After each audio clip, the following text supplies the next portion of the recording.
Europe 1.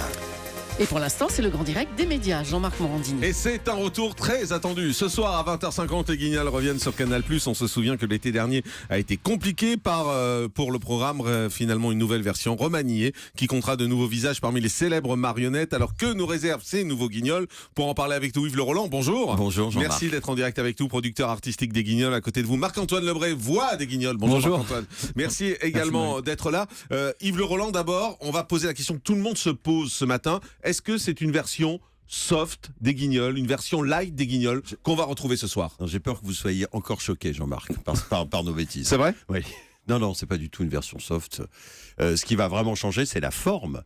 Effectivement, on a décidé de changer de décor, on a décidé de se libérer de la rigidité d'une grand-messe de 20 heures pour s'inspirer plus des chaînes d'infos en continu type CNN, BFM, iTélé. Mais est-ce que vous parlerez encore de politique française? Évidemment. Parce qu'on a beaucoup parlé de l'international, des vedettes internationales qui allaient arriver, et on se dit, ils vont abandonner un peu le français parce que ça dérange. Non, pas du tout. Vous verrez, ce soir, on va parler des régionales. Donc, vous verrez qu'on parlera évidemment de politique française.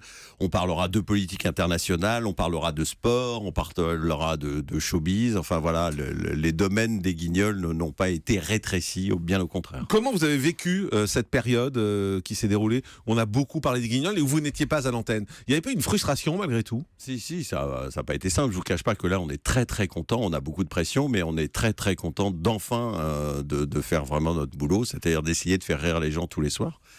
Donc oui, ça a été difficile, mais en même temps, cette nouvelle formule est assez enthousiasmante parce qu'on nous a donné des moyens, parce qu'on nous a donné des objectifs qui sont un petit peu nouveaux. Donc vous parlez d'internationalisation, alors c'est effectivement, vous savez, parler d'international au Guignol, ça fait la World Company, ça existe depuis 92, donc on a l'habitude, on a suivi toutes les élections américaines. Non, ce qui est plus intéressant, c'est que par exemple, on va avoir des versions anglaises, des versions espagnoles de sketch.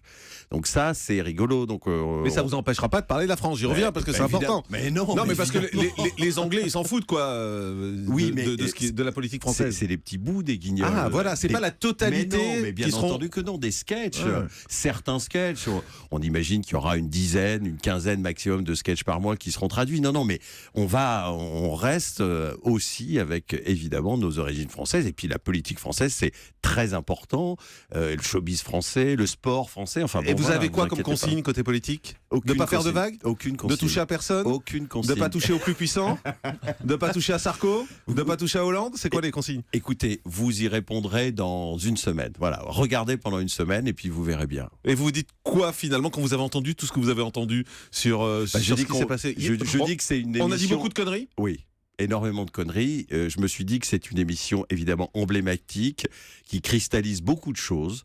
J'ai été évidemment extrêmement fier et même surpris de voir quand cette émission était, paraît-il, menacée, voir tous les gens qui se sont mobilisés. Et ça, j'ai trouvé ça formidable et très émouvant.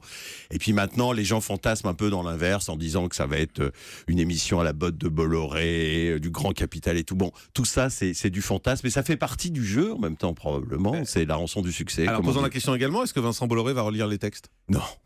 Vous croyez qu'il a que ça à faire? Non, mais imaginez un peu tous les fantasmes qu'on peut avoir sur Vincent Bolloré, qui s'occupe de pas mal de gens, qui gère des milliards et tout. Vous croyez que tous les soirs à 16h30, il va relire les textes? Est-ce qu'il y a quelqu'un de la direction qui va relire les textes? Bien sûr, mais évidemment. Mais ça fait 27 ans que ça dure. Ça a toujours été le cas. Mais évidemment. C'est-à-dire que les Guignols sont pas libres, c'est pas un espèce d'ovni indépendant? Non. Non, bien sûr que non. Ça appartient à une entreprise. Et depuis des années, tous les textes des Guignols sont relus par la direction. Tous les textes depuis 27 ans, et je vous dis même au début des Guignols, il y avait la direction qui descendait dans le bureau pour l'écouter.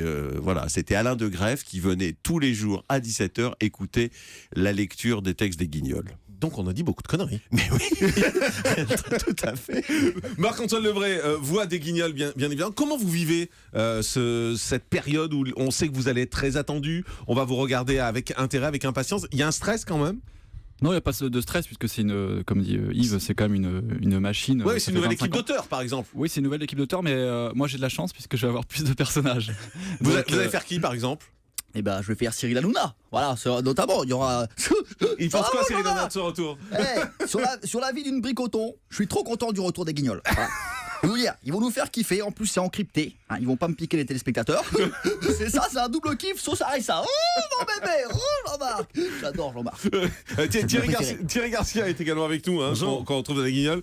Également, bonjour. Vous êtes qui dans les Guignols, par exemple? Moi, je suis, par exemple, le président des Guignols. Ah, François Hollande. François Hollande, exactement. Je suis très heureux de ce retour. Entre une guerre, un attentat et un film de ma Juju. Hein, ça fait du bien de rire un peu. Oui, effectivement. Je suis également Jean Dujardin. Ah oui. Aïe, Jean-Marc Safart. Dis donc qu'en ce moment, on est en train de tourner Bridge de Nice 3.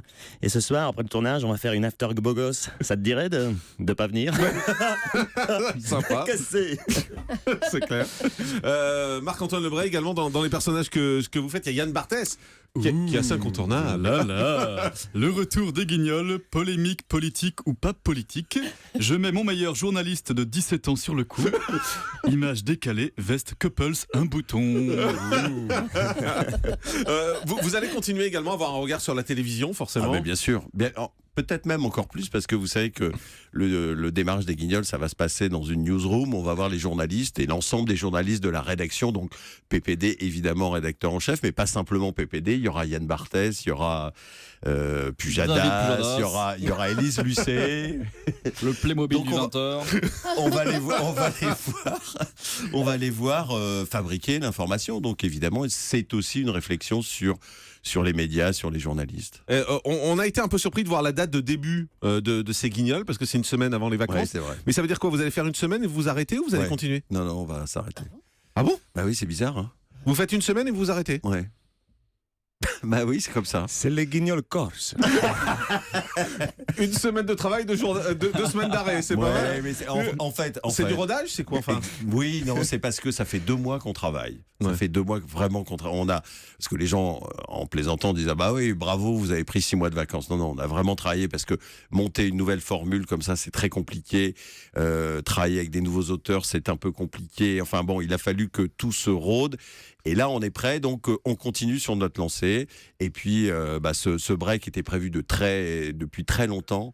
Et vous savez, la télé, c'est quelque chose d'un peu lourd. Et voilà, et c'est comme ça qu'on s'arrête. Mais c'est pas très grave, on reviendra en janvier. Mais vous revenez en janvier, c'est Oui, sûr, mais en revanche. évidemment. D'accord. Et puis, vous allez nous avoir sur le poil pendant longtemps. On espère. On espère. Je vous rassure. Vous revenez quand? Début janvier, en fait? Oui, absolument, le 4 janvier. Le 4 janvier, ça c'est sûr, c'est prévu. Ah bah oui, il n'y a pas de problème. D'accord, c'est pas une semaine de test pour savoir si vous avez le droit de continuer ou pas. Pas du tout. Vu les investissements qui sont faits, je vous assure que c'est pas une semaine de test. Il paraît que ça coûte très très cher à faire les Guignols, c'est vrai. C'est vrai. Ça coûte très très cher. Bah déjà, il y a le salaire de Marc-Antoine et de Thierry Garcia. Bon, Non, mais là, ça nous plombe beaucoup. Sérieusement, on a vu par exemple circuler des chiffres sur les anciens auteurs des Guignols. On a dit qu'ils touchaient plus de 30 000 € par mois, c'est vrai? Je sais pas, il faut demander à la production. Mais en tout cas, l'émission, elle coûte très très cher, c'est vrai. Parce que c'est une émission de fiction, hein, c'est comme le cinéma en fait. Donc il y a beaucoup de monde, il y a plus de 300 personnes qui chaque mois travaillent autour des Guignols. Donc tout ça fait que, Mais effectivement, 30 000 c'est € le cher. salaire des auteurs, c'est vrai? Il faudra leur demander. Ça vous paraît vrai ou pas? C'est pas beaucoup, je trouve, moi. ça vous paraît réaliste ou pas? Voilà, ça fait partie, vous savez, c'est des gens qui sont assez importants. Et puis, dans ces sommes-là, il y a la SACEM. Enfin, c'est très compliqué. Il n'y a pas que Canal qui paye. Alors, je pose la question autrement. Est-ce que vous aurez autant d'argent cette année que l'année d'avant? Oui, on en aura plus même. D'accord, donc c'était pas un problème d'économie, un problème de coût comme ça peut être dit aussi. Après c'est une histoire d'objectif. Quand on vous demande de travailler à des versions anglaises ou espagnoles, ça veut dire qu'il va falloir embaucher du monde. Quand on vous demande d'être plus présent sur le digital, sur les réseaux sociaux, ça veut dire que vous embauchez du monde. Quand on vous demande de fabriquer plus de marionnettes, ça coûte de l'argent. Donc voilà. Donc on précise que vous serez de toute façon en codé ce soir. Le dimanche, vous êtes en clair. Oui. Et ensuite, vous êtes sur Dailymotion en clair. Voilà, à partir de minuit. À partir de minuit, donc pour les gens qui l'ont raté, qui pourront le voir en clair. Restez avec nous. Europe